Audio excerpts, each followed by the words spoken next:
ಮಹಾಗಣಪತಿ ಅನುಗ್ರಹದಿಂದ ಕೊಡುವಂಥ ದೇವರ ಸಾನ್ನಿಧ್ಯ ಇರ್ತಕ್ಕಂಥ ಗಿಡ ಇಲ್ಲಿಗೆ ಬಂದು ಪಡ್ಕೊಂಡು ಹೋಗಿದ್ದೀರಿ. ಪಡ್ಕೊಂಡು ಹೋದ ಮೇಲೆ ನಿಮಗೆ ಉತ್ತಮ ಕಾರ್ಯಗಳಾಗಿದೆ. ನಿಮಗೆ ಮುಖ್ಯವಾಗಿ ಒಂದು ಜಾಗಕ್ಕೆ ಸಂಬಂಧಪಟ್ಟು ಇದ್ದಿರ್ತಕ್ಕಂಥ ತಕರಾರು ದೂರೀಕರಿಸಿ ಆ ಜಾಗ ನಿಮ್ಮಂತೆ ಆಗಿದೆ. ದೇವರ ಅನುಗ್ರಹದಿಂದ ಆ ಜಾಗ ನಿಮ್ಮಂತೆ ಆದರೆ ಇಲ್ಲಿಗೊಂದು ತುಪ್ಪ ದೀಪವನ್ನು ಅರ್ಪಣೆ ಮಾಡಿ ತುಪ್ಪವನ್ನು ದೀಪದ ಆರತಿ ಬೆಳಗ್ತೇನೆ ಅಂಥೇಳಿ ನೀವು ಸಂಕಲ್ಪ ಮಾಡಿಕೊಂಡಿದ್ದೀರಿ. ಅದರಂತೆ ಇವತ್ತೀಗ ಆ ಜಾಗ ನಿಮ್ಮಂತೆ ಬಂದು ಇವತ್ತೀಗ ಇಲ್ಲಿ ಬಂದು ತುಪ್ಪ ದೀಪವನ್ನು ಹಚ್ಚಿದ್ದೀರಿ.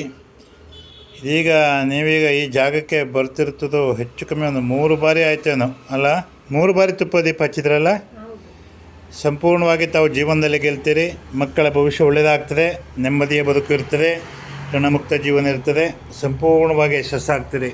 ದೇವರ ಅನುಗ್ರಹದಿಂದ ಯಶಸ್ವಿ ಜೀವನ, ನೆಮ್ಮದಿಯ, ಸಂತೃಪ್ತಿಯ, ಸಮೃದ್ಧಿಯ, ಚೆನ್ನಾಗಿರ್ತಕ್ಕಂಥ ಜೀವನ ಪರ್ಯಂತ ಆರೋಗ್ಯಪೂರ್ಣ ಜೀವನ ನಿಮ್ಮದಾಗಲಿ, ನಿಮ್ಮ ಕುಟುಂಬದಾಗಲಿ.